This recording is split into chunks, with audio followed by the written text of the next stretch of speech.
प्रतिलेखन संख्या 8। Ready, start. अध्यक्ष महोदय, आपने मुझे 10वीं पंचवर्षीय योजना पर बोलने का अवसर दिया। इसके लिए मैं आपका आभारी हूँ। आपने मुझे कम समय दिया, इसके लिए भी आभारी हूँ।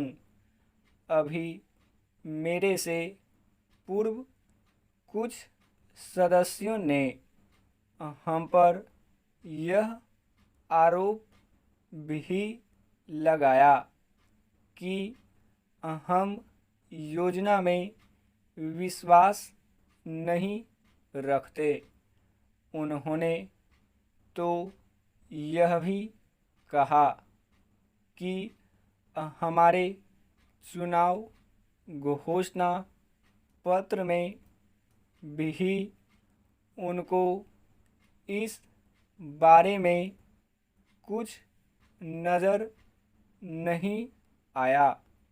मैं इस बारे में यह निवेदन करना चाहता हूँ कि उन्होंने कोई दूसरा घोषणा पत्र देखा, गलत घोषणा पत्र पढ़ा और उसी को हमारा घोषणा पत्र समझ बैठे। लेकिन मैं यह कहना चाहता हूँ कि हमारा घोषणा पत्र इस समय मेरे पास है।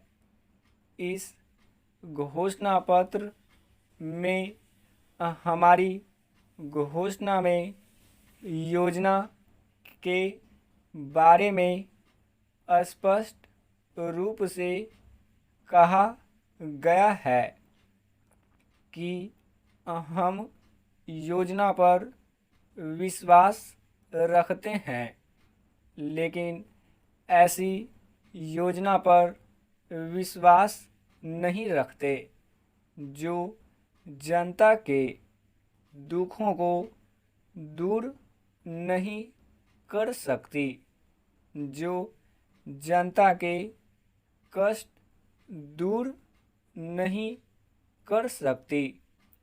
आज तक जितनी भी योजनाएं बनाई गई हैं, जिन्हें हम पहली पंचवर्षीय योजना, दूसरी पंचवर्षीय योजना और 10वीं पंचवर्षीय योजना आदि कहते हैं, और उन योजनाओं में हमने जो कुछ निर्धारित किया, उनसे हम जनता के दुखों को दूर नहीं कर सके और जनता के कष्ट दूर नहीं हुए।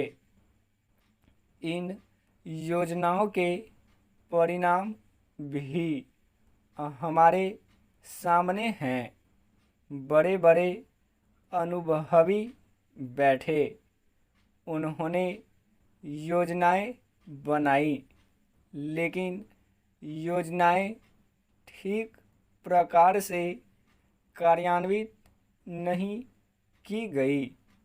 उन योजनाओं में काफ़ी दोष थे, जिसके कारण ये योजनाएं लोगों के दुखों को दूर नहीं कर सकीं।